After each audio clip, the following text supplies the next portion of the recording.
आज हम जिस विषय पे चर्चा करने वाले हैं, पितृपक्ष के विषय में, श्राद्ध पक्ष के विषय में। भारतीय सनातनी शास्त्रों में ऐसी मान्यता है, इन 15 दिनों में वर्षा ऋतु के बाद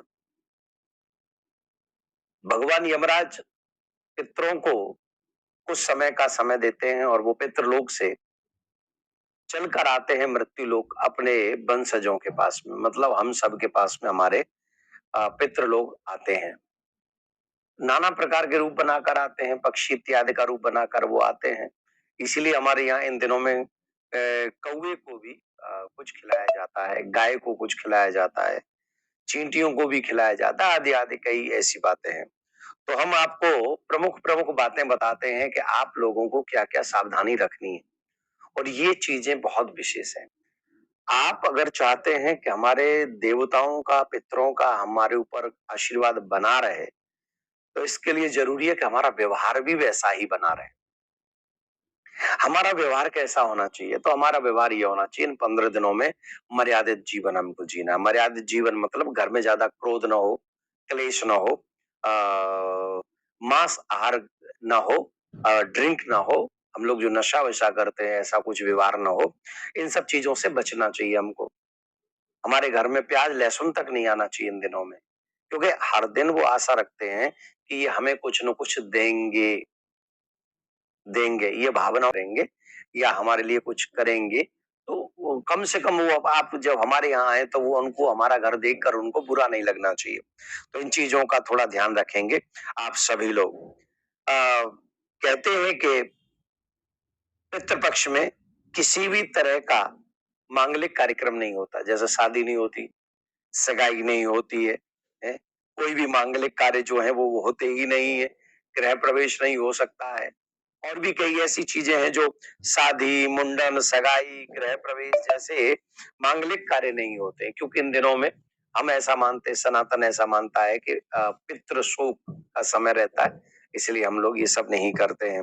और एक और बात आप लोग ध्यान से सुने कि इन दिनों में हमको दाढ़ी सेव इत्यादि कुछ नहीं बनानी, नाखून नहीं काटना है, शरीर पे तेल नहीं लगाना है।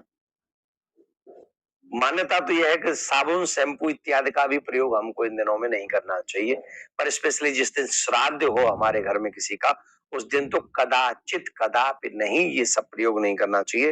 लेकिन दाढ़ी बनाना, शेव करना, बाल काटना और नाखून कटवाना ये पूर्णतः वर्जित है। इस पे कभी भी हम लोगों को ये कार्य नहीं करना चाहिए।